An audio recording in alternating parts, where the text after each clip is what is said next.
घाटशिला में बीजेपी कभी कैंडिडेट नहीं दोहराती, लेकिन इस बार बाबूलाल सोरेन ने सियासी परंपरा को चुनौती दे दी है। कह रहे हैं कि टिकट मिलेगा और जीत भी उन्हीं की होगी। घाटशिला में चुनावी बिसात बिछ चुकी है। राजनीतिक दलों ने सियासी चाल शुरू कर दी है। सत्ता पक्ष से रामदास सोरेन के पुत्र सोमेश सोरेन फाइनल हो चुके हैं। सिर्फ पार्टी की ओर से औपचारिक ऐलान बाकी है, लेकिन विपक्ष यानी बीजेपी ने अब तक अपने पत्ते नहीं खोले हैं। बीजेपी में दावेदारों की भरमार है, लेकिन एक नाम सबसे अधिक चर्चे में है और वो है बाबूलाल सोरेन।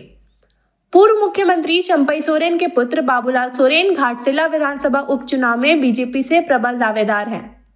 बीजेपी में उम्मीदवारों की दावेदारी करने की परंपरा नहीं रही है।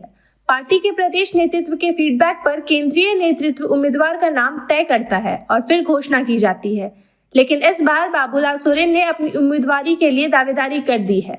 उन्होंने कह दिया है कि टिकट मिलेगा भी, उपचुनाव लड़ेंगे और जीतेंगे भी। तो उन्होंने कहा कि 2024 का विधानसभा चुनाव हारने के बाद भी उन्होंने मैदान नहीं छोड़ा है, जनता के बीच हैं। बीजेपी से टिकट के दावेदारों के सवाल पर उन्होंने कहा कि जो जनता की सेवा करता है, जनता के बीच रहता है, संगठन उसी पर भरोसा जताती है। क्या तैयारी चल रहा है? तैयारी तो बढ़िया चल रहा है। तो पार्टी आप ही को टिकट दे रही है इस बार, सुन रहे हैं? तो आप ही लोग ना बोलिएगा, बताइएगा। नहीं, पूरा चर्चा है कि आप ही को टिकट मिल रहा है। तो पूरा कितना तैयारी है? कैसे तैयारी है? हम लोग तो मैदान तो नहीं छोड़ा है, मैदान में ही है। जो भी परिणाम आया है समाज के बीच में, जनता के बीच में हम लोग हैं। अच्छा, तो दावेदार लेकिन बहुत है बीजेपी से, 5-6 लोग हैं। तो नहीं, दावेदार से नहीं होता है ना, आप भी कर सकते हैं। हाँ, दावेदार आप भी कर सकते हैं, लेकिन सबसे सबसे मजबूत कैंडिडेट आप ही अपने आप को मान रहे हैं ना? देखिए मजबूत, देखिए जो सेवा करता है वही ना मजबूत है। जो नहीं सेवा कर, घर से आप कोई इंटरव्यू दे दीजिएगा, उसका वैल्यू अलग। तो जनता के बीच में आप रह के वैल्यू माने उसका अलग है ना। मैंने चुनाव के बाद से लगातार आप जनता के बीच हैं एकदम। चलिए, तो इस बार उम्मीद पूरा है आप ही को मिलेगा टिकट?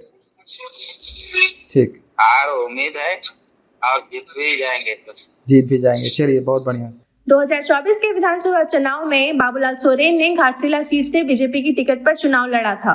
उस वक्त भी बीजेपी से कई दावेदार चुनाव के मैदान में थे, लेकिन अचानक विधानसभा चुनाव के ठीक पहले बीजेपी ने जेएमएम से चंपई सोरेन को इंपोर्ट कर लिया और उनके साथ साथ उनके पुत्र बाबूलाल सोरेन की भी इंपोर्ट हो गई।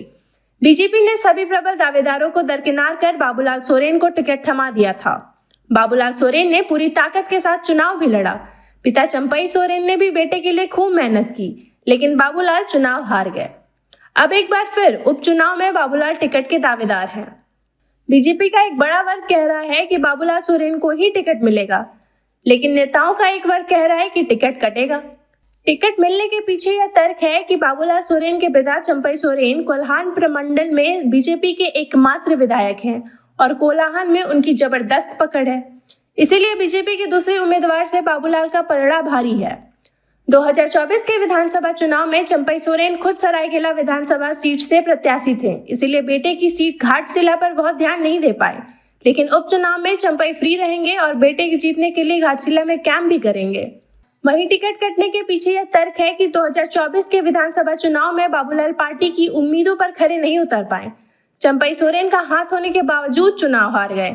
अगर पार्टी फिर से बाबूलाल को टिकट देती है तो संगठन के अंदर बगावत होने के आसार भी हैं। टिकट कटने के पीछे तर्क यह भी है कि यह इतिहास रहा है कि बीजेपी घाटशिला विधानसभा सीट पर किसी प्रत्याशी को दोहराती नहीं है। जिस कैंडिडेट को एक बार टिकट मिला, दूसरी बार उसका पत्ता साफ है, चाहे वो जीते या हारे। इतिहास उठाकर देख लीजिए। बीजेपी ने 2000 के विधानसभा चुनाव में बैजू मुर्मू को प्रत्याशी बनाया था। फिर 2005 में रमेश हांसदा प्रत्याशी बन गए। 2009 में फिर प्रत्याशी बदला और इस बार सूर्य सिंह बेसरा थे। 2014 में लक्ष्मण टुड्डू प्रत्याशी बन गए। इन्होंने चुनाव जीतकर पहली बार इस सीट पर कमल खिलाया था। इसके बावजूद बीजेपी ने 2019 में प्रत्याशी बदल दिया और लखन चंद्र मार्डी को टिकट मिला। फिर 2024 में भी प्रत्याशी बदल दिया गया। इस बार लखन की जगह बाबूलाल सोरेन है। खबर का मतलब बवाल न्यूज। हमारे चैनल को सब्सक्राइब जरूर करें।